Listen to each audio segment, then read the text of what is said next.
Samong ng bayan mo, iba pong Jesus Nazareno.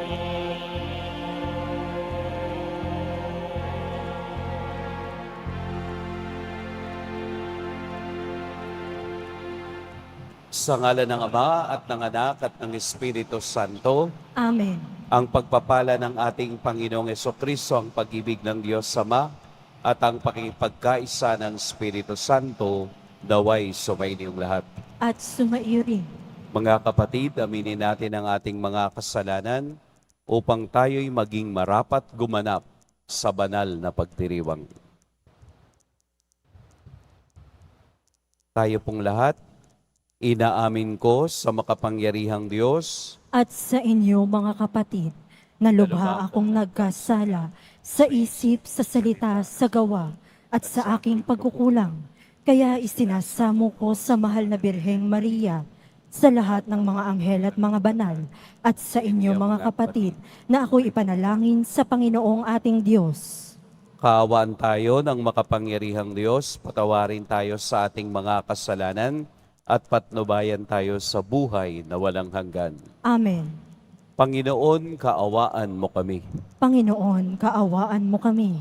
Kristo, kaawaan mo kami. Kristo, kaawaan mo kami. Panginoon, kaawaan mo kami. Panginoon, kaawaan mo kami. Manalangin tayo.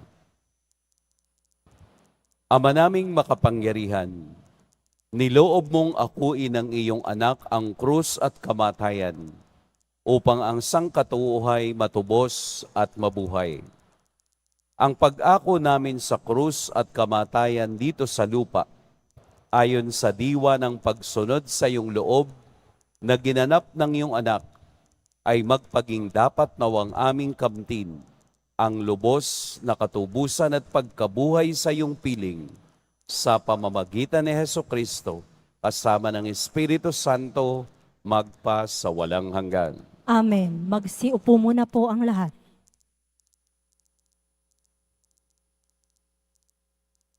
Pagbasa mula sa aklat ni Propeta Oseas. Ito ang sinasabi ng Panginoon. Israel, manumbalik ka na sa Panginoon na iyong Diyos. Ang pagbagsak mo ay bunga ng iyong kasamaan. Dalhin ninyo ang inyong kahilingan. Lumapit kayo sa Panginoon at sabihin ninyo, patawarin mo na kami. Kami iyong kahabagan at tanggapin. Maghahandog kami sa iyo ng pagpupuri. Hindi kami mailigtas ng Assyria. Hindi kami sasakay ng mga kabayo. Hindi na namin tatawaging Diyos ang mga larawang ginawa lamang ng aming mga kamay. Sa iyo lamang nakasusumpong ng awa ang mga ulila. Sabi ng Panginoon, patatawarin ko na ang aking bayan. Mamahalin ko sila ng walang katapusan, sapagkat mapapawi na ang aking galit. Ako'y matutulad sa hamog na magpapasariwa sa Israel at mamumulaklak siyang gaya ng liryo. Mag-uugat na tulad ng matibay na punong kahoy. Dadami ang kanyang mga sanga. Gaganda siyang tulad ng puno ng olibo at hahalimuyak gaya ng Libano. Magbabalik sila at tatahan sa ilalim ng aking kalinga. Sila'y yayabong na gaya ng isang halamanan. Mamumulaklak na parang punong ubas at ang bangoy katulad ng alak mula sa Libano. Ephraim, lumayo ka na sa mga Diyos-Diyosan Ako lamang ang tumutugon at nagbabantay sa iyo. Ako'y katulad ng sipres na laging luntian, at mula sa akin ang iyong bunga. Ang mga bagay na ito'y dapat unawain ng matalino at dapat mabatid ng marunong. Matuwid ang mga daan ng Panginoon, at doon tumatahak ang mabubuti, ngunit madarapa ang mangangahas na sumuway. Ang salita ng Diyos. Salamat sa Diyos.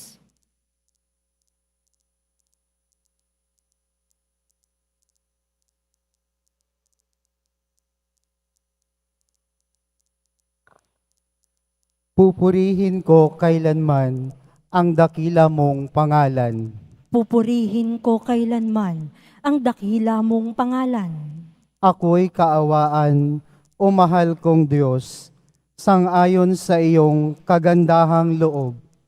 Mga kasalanan ko'y iyong pawiin, ayon din sa iyong pag-ibig sa akin.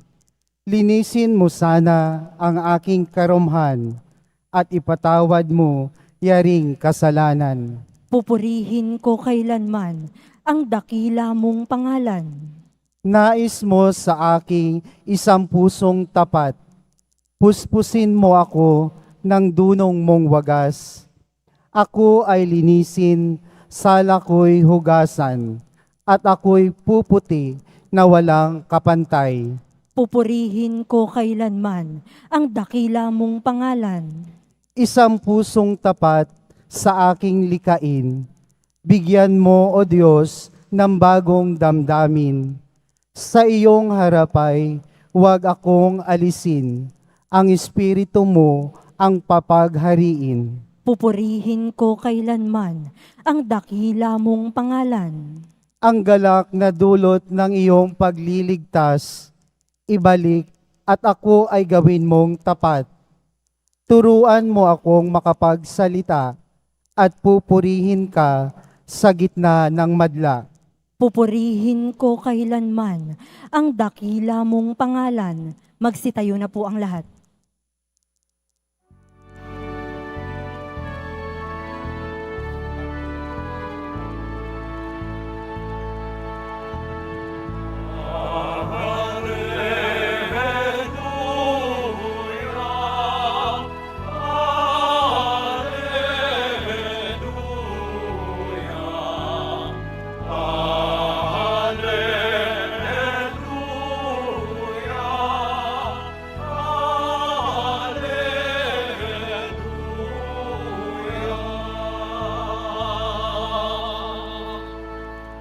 Pagdating ng Espiritu, itataguyod niya kayo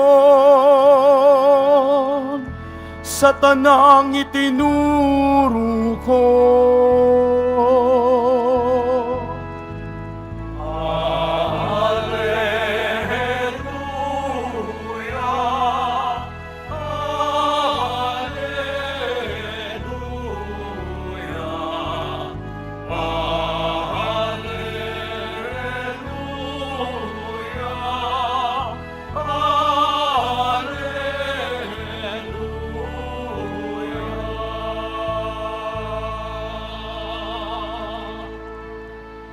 Sumainyo ang Panginoon, At sumaiyo rin. ang mabuting balita ng Panginoon ayon kay San Mateo. Papuri sa iyo, Panginoon.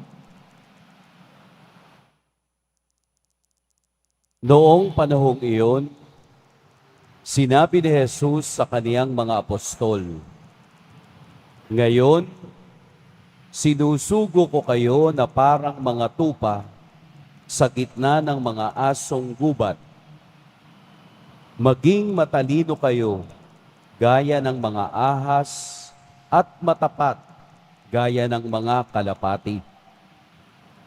Mag-ingat kayo, sapagkat may mga taong magkakanulo sa inyo sa mga hukuman at hahagupitin nila kayo sa mga sinagoga. Dahil sa akin, ihaharap kayo sa mga gobernador at mga hari, at magpapatotoo kayo sa harapan nila at ng mga hentil. Kapag nililitis na kayo, huwag kayong mabalisa tungkol sa sasabihin ninyo kung paano ninyo sasabihin. Pagdating ng oras, ito'y ipagkakaloob sa inyo, sapagkat hindi kayo ang magsasalita, kundi ang Espiritu ng inyong Ama ang magsasalita sa pamamagitan ninyo. Ipagkakanulo ng kapatid ang kaniyang kapatid upang ipapatay. Gayon din ang gagawin ng ama sa kaniyang anak. Lalabanan ng mga anak ang kanilang mga magulang at ipapapatay. Kapopootan kayo ng lahat dahil sa akin. Ngunit ang manatiling tapat hanggang wakas ang siyang maliligtas. Kapag inuusig nila kayo sa isang bayan, tumakas kayo sa kasunod. Sinasabi ko sa inyo, hindi pa ninyo napupuntahan ang lahat ng bayan ng Israel, ay darating na ang Anak ng Tao.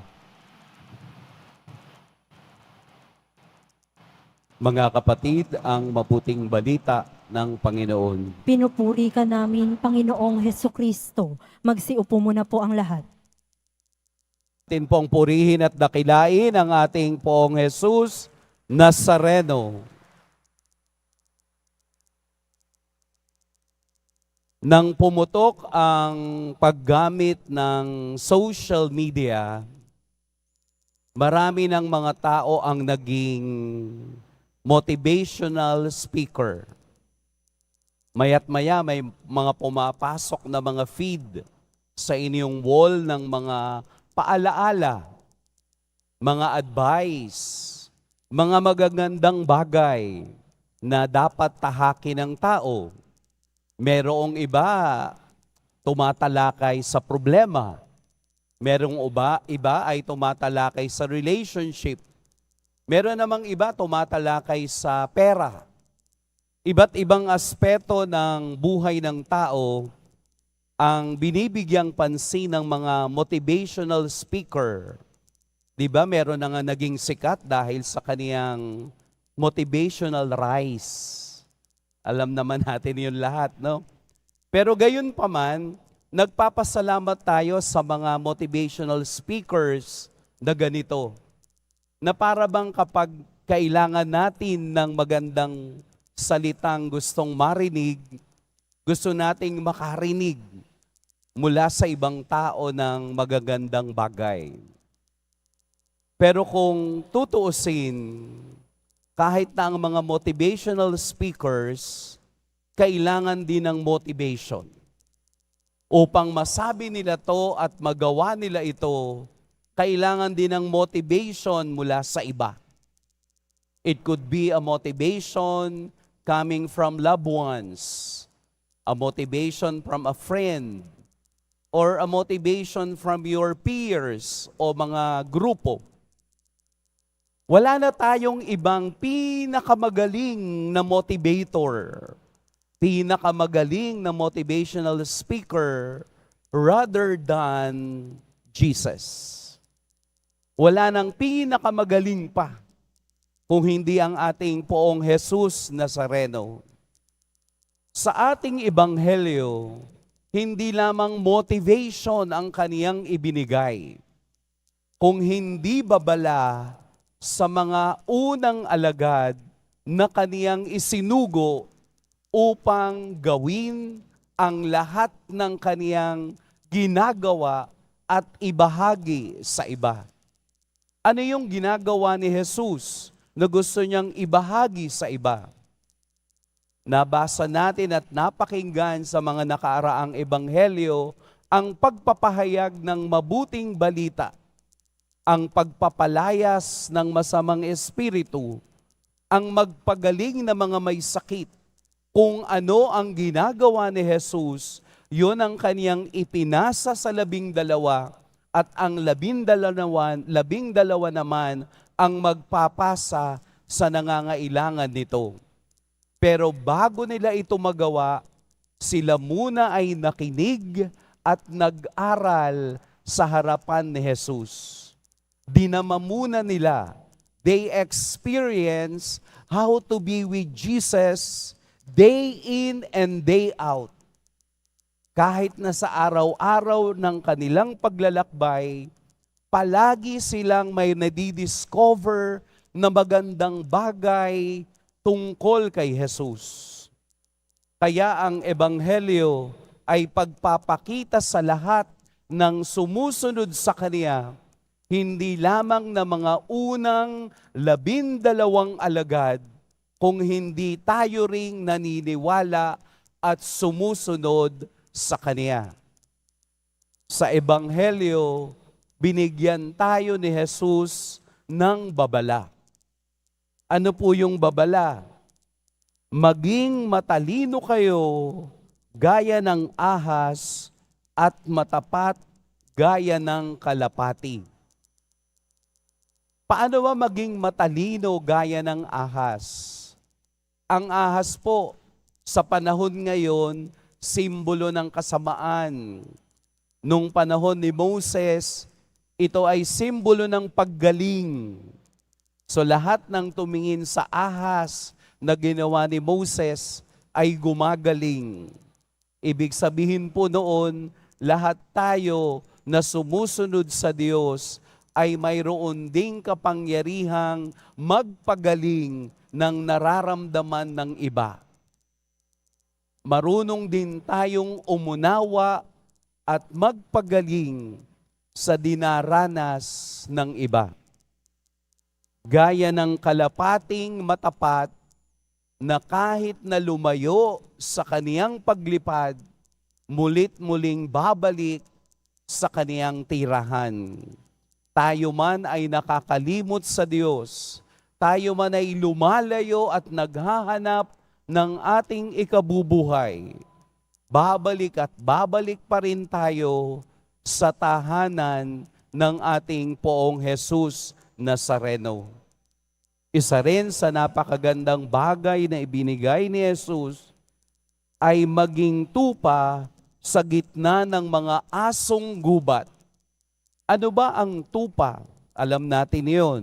Dahil si Jesus, ang kordero ng Diyos, ang tupang inialay upang matubos ang ating kasalanan. Anong ibig sabihin ng tupa? Masunurin, mababang loob. Alam natin sa paglabas ng ating bahay, alam natin na sa bawat paglakad natin ay may mga asong gubat na anytime ay aatakihin tayo upang tayo'y bumagsak. Kaya binibigyan tayo ni Jesus ng kaisipang maging katulad sa Kanya, bagamat masunurin at mababang loob, pero nakatuon sa talino at lakas ng Diyos.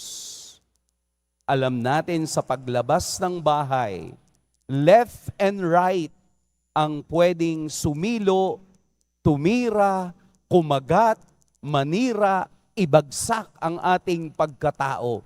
Pero kung tayo ay palaging may kababaang loob at masunurin sa kaisipan ng Diyos, mapagtatagumpayan natin katulad ng tupa na ni Jesus na nagpakasakit at namatay para sa atin. Ang susunod na bahagi ng Ebanghelyo ay propesiya nang dahil sa kaniyang pangalan, marami tayong hindi makakasundo kahit na sa ating kamag-anakan. Ihanda natin ang ating sarili bilang sinugo ng Diyos dahil maraming hindi makauunawa bakit ka may debosyon sa mahal na Poong Jesus Nazareno. Bakit sa kalayo-layo ng Quiapo, sa Quiapo ka pa kailangang magsimba? Bakit sa siksikan ng tao, kailangan mong makisiksik? Maraming hindi makauunawa, pero hindi nila nauunawaan ang biyaya at grasya ng kasama si Jesus sa kaniyang banal na tahanan. Meron nga pong nagsabi sa akin, Father, nung fiesta, alam nyo ba na 8 misa ang aming nadaanan bago kami nakapasok sa simbahan? Ang sabi ko, okay na po yung 8.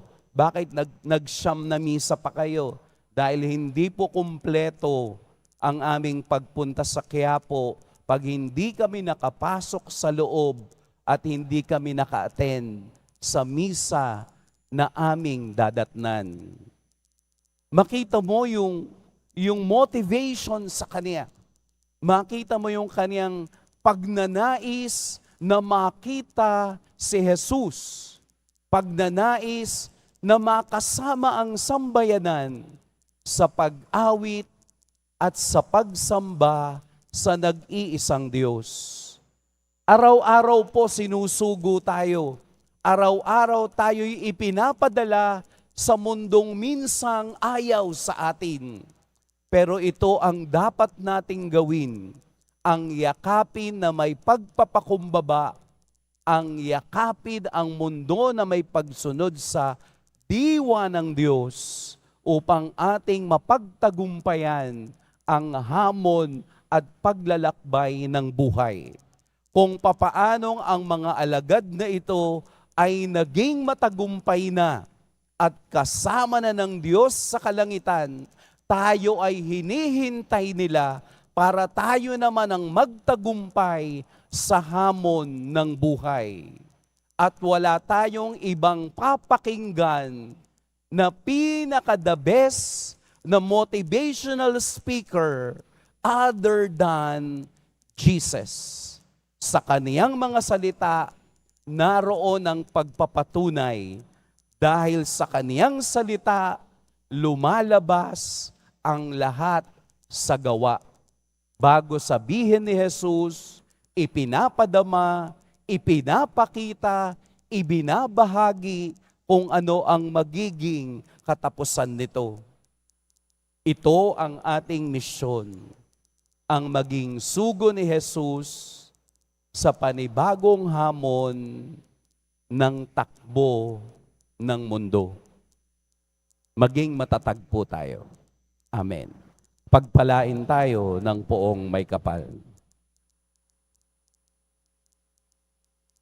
Magsitayo na po ang lahat.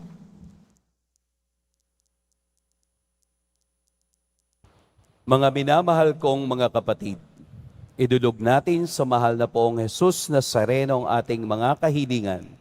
Taglay ang matibay na pananampalataya sa kaniyang pagkadiyos, ang tapat na pag-asa sa kaniyang kapangyarihan, at ang maningas na pag-ibig sa kaniyang puso. Mahal na poong Jesus Nazareno, kaawaan mo kami. Mahal na poong Jesus Nazareno, kaawaan mo kami. Upang ang Eucharistia na ating tinatanggap sa komunyon at inihahandog sa misa bilang alaala ng mga hirap ng mananakop ay magdulot sa atin ng wagas na pagmamahal sa Diyos at sa kapwa. Manalangin tayo. Mahal na poong Jesus Nazareno, kaawaan mo kami. Upang ang panalangin ni Jesus Nazareno sa halamanan ng Getsemani, na dito'y pinawisan siya ng dugo, ay magasik sa atin ang pagkahilig sa panalangin na siyang mabisang lunas sa lahat ng karamdaman ng tao. Manalangin tayo. Mahal na poong Jesus Nazareno, kaawaan mo kami. Upang ang kanyang koronang tinik, damit na purpura at krus, ay magpaalala sa atin ang kanyang mga aral at simulain bilang hari ng sanlibutan, ay dapat maghari sa ating isipan, angkan at lipunan. Manalangin tayo. Mahal na poong Jesus Nazareno, kaawaan mo kami. Upang sa bisa ng kanyang pagpapasa ng krus sa mga lansangan sa Jerusalem, ay matuto tayong makiramay at makihati sa mga kahirapan at tiisin ng kapwa. Manalangin tayo.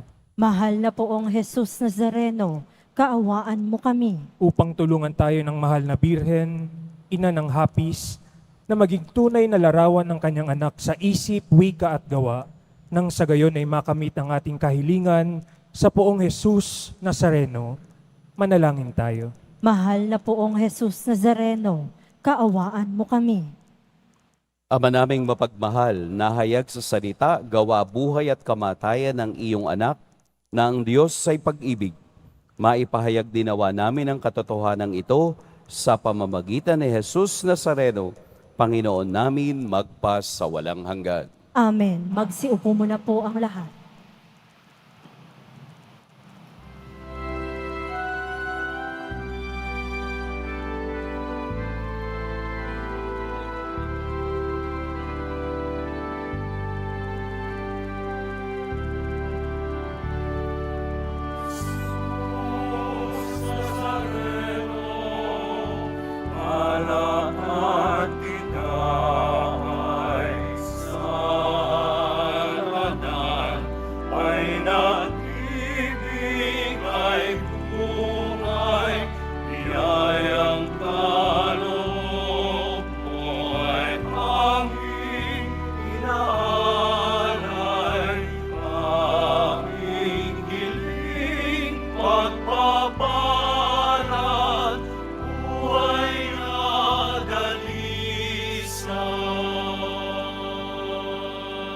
Magsitayo na po ang lahat.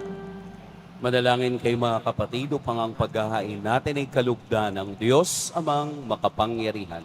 Tanggapin nawa ng Panginoon itong paghahain sa iyong mga kamay, sa kapurihan niya at karangalan, sa ating kapakinabangan at sa buong sampayanan niyang banal.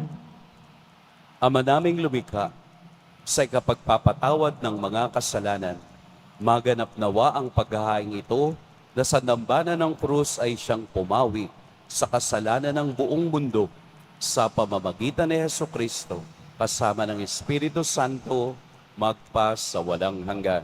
Amen. Sumainyo ang Panginoon. At sumaiyo rin. Itaas sa Diyos ang inyong puso at diwa. Itinaas na namin sa Panginoon. Pasalamatan natin ang Panginoong ating Diyos. Marapat na siya ay pasalamatan. Ama naming makapangyarihan, tunay ngang marapat na ikaw ay aming pasalamatan.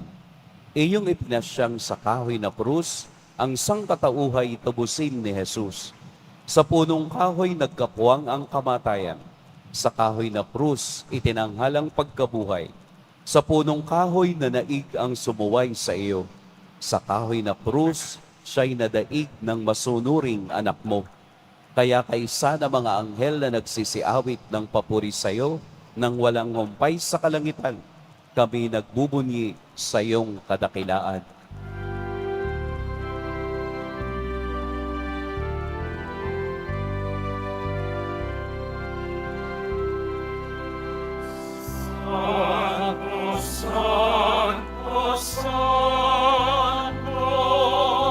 Panginoong Diyos ng mga hukbo, na pupuno ang langit at lupa ng kadakilaan mo.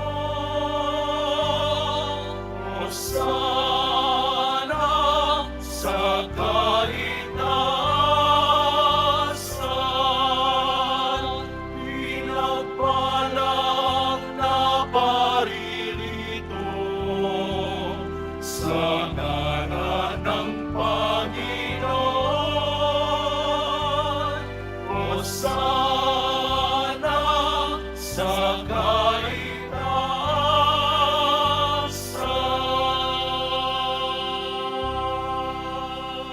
Magsinuod po ang lahat. Ama naming banal, ikaw ang bukal ng tanang kabanalan. Kaya't sa pamamagitan ng Espiritu, gawin mong banal ang kaloob na ito upang para sa amin maging katawan at dugo ng aming Panginoong Heso Kristo. Bago niya pinagtiis ang kusang loob na maging handog, hinawakan niya ang tinapay, pinasalamatan kaniya, pinaghati-hati niya iyon, iniabot sa kaniyang mga alagad at sinabi, "Tanggapin ninyong lahat ito at kanin, ito ang aking katawan na ihahandog para sa inyo."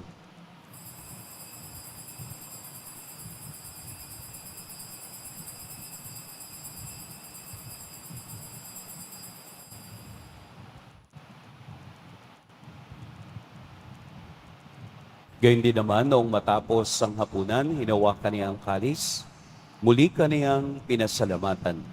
Inabot niya ang kalis sa kaniyang mga alagad at sinabi, "Tanggapin ninyong lahat ito at inumin. Ito ang kalis ng aking dugo, ng bago at walang hanggang tipan. Ang aking dugo na ibubuhos para sa inyo at para sa lahat sa ikapagpapatawad ng mga kasalanan. Gawin ninyo ito sa pag-alala sa akin."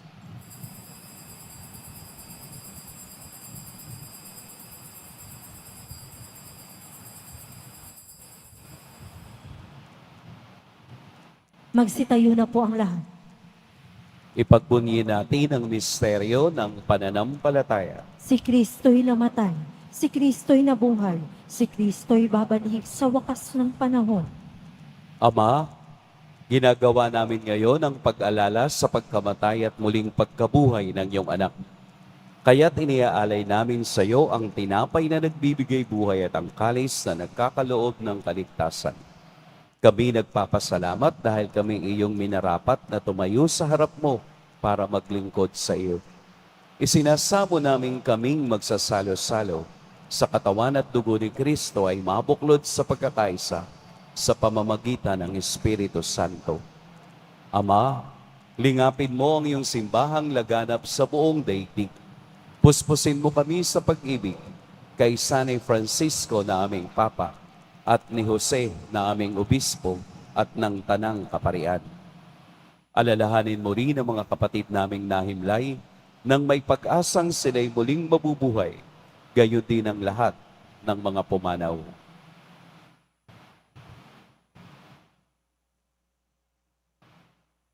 Kaawaan mo sila at patuloyin sa iyong kaliwanagan. Kaawaan mo at pagindapating kaming lahat na makasalo sa iyong buhay na walang wakas. Kaisa ng mahal na Birheng Maria na ina ng Diyos, ng kabiyak ng puso niyang si San Jose, kaisa ng mga apostol ni San Juan Bautista, at ng lahat ng mga banal na namuhay dito sa daigdig ng kalugod-lugod sa iyo, maipagdiwang nawa namin ang pagpupuri sa ikararangal mo sa pamamagitan ng iyong anak na aming Panginoong Heso Kristo. Sa pamamagitan ni Kristo, kasama niya at sa Kanya, ang lahat ng parangal at papuri sa iyo, Diyos, Amang makapangyarihan, kasama ng Espiritu Santo, magpa sa walang hanggan.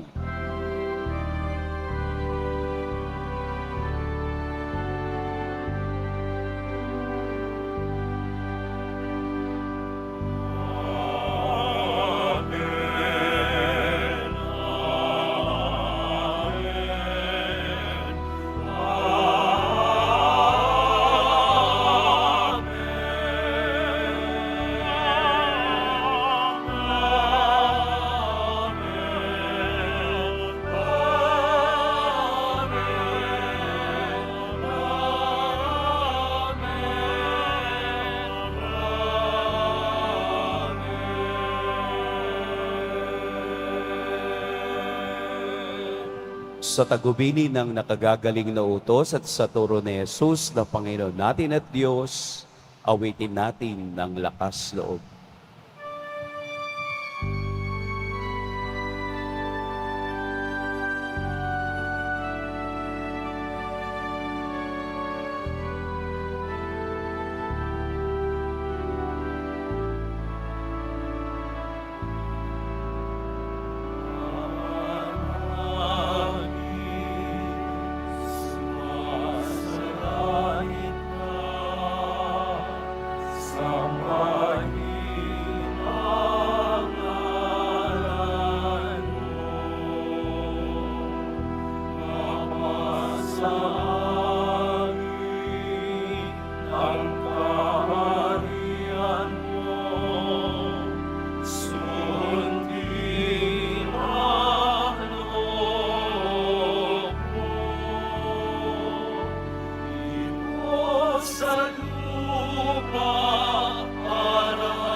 At huwag mo kaming ipahin dulot sa tukso.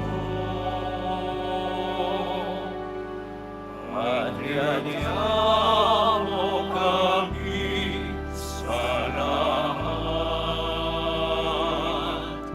ng masama.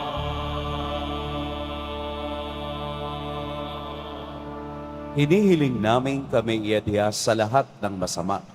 Pagkalooban ng kapayapaan araw-araw, iligtas sa kasalanan at ilayo sa lahat ng kapahamakan.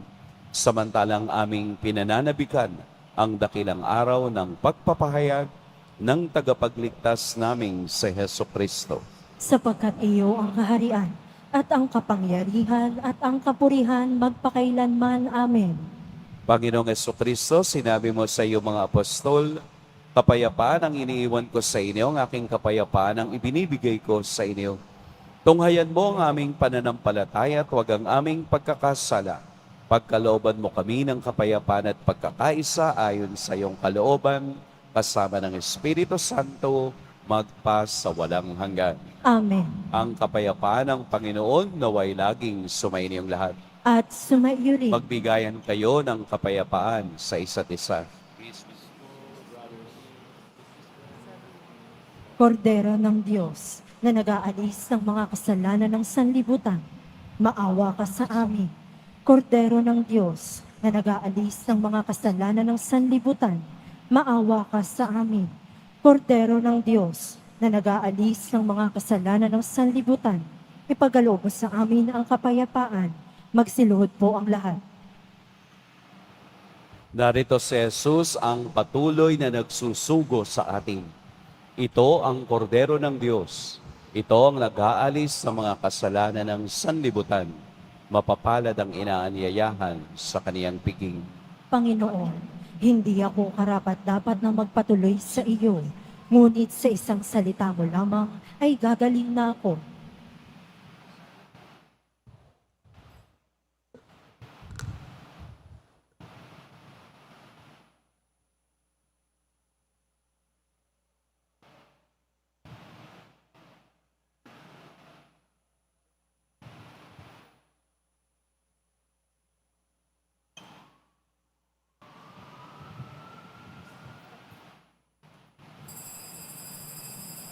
Para sa lahat ng tatanggap ng banal na komunyon, sasagot po tayo ng amen pagkasabi ng pari o ng lay minister ng katawan ni Kristo at isubo agad sa bibig bago umalis sa harapan ng pari o ng lay minister. Sumunod po tayo.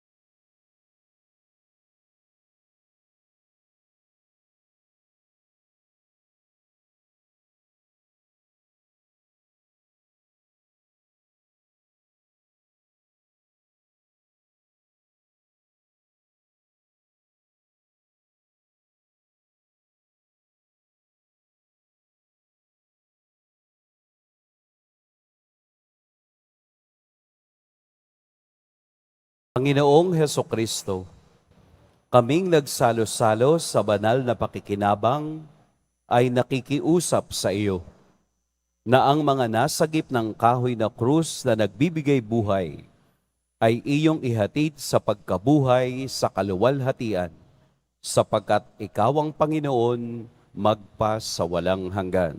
Amen. Sumainyo ang Panginoon. At sumaiyo rin. Yumuko kayo para sa pagbabasbas. Mahal na poong Jesus Nazareno, inihayag mo sa pamamagitan ng krus ang walang maliw na pag-ibig ng Diyos sa sangkatauhan. Pakinggan mo po ang kahilingan ng iyong angkan na nagsusumamo sa iyo. Makamtan nawa nila ang iyong katugunan at tanggapin ang kasagutan na may utang na loob na tinatanaw. Basbasan din po ninyo ang mga daladala nilang mga imahen at dasalan. Sa pamamagitan ng bendisyon na ito, Naway maala nila ang mga pangako nila noon sa binyag, na ikaw ang kanilang iibigin at paglilingkuran bilang Panginoon magpas sa walang hanggan. Amen. At pagpalain kayo ng makapangyarihan at mapagmahal na Diyos, ang Ama at Anak at Espiritu Santo. Amen. Tapos na ang ating pagdiriwang, humayo kayong taglayang kapayapaan ng Poong Jesus Nazareno. Salamat sa Diyos.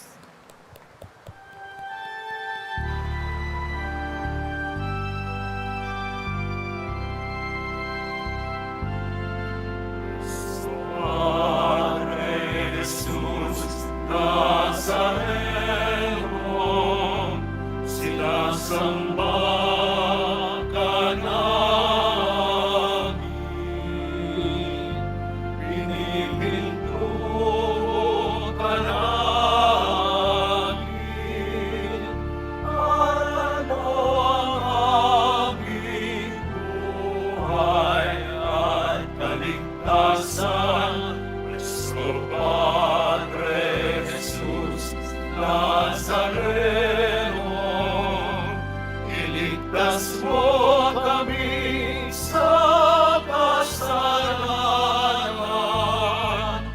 Ang krus mong kinamatayan ay sagisang ng aming kaligtasan. Nuestro Padre Jesus Nazareno, dinarangan ka namin. Nuestro Padre Jesus Nazareno, iluluwalhati ka namin. Nuestro Padre Jesus Nazareno, dinarangan ka namin. Nuestro Padre Jesus Nazareno, iluluwalhati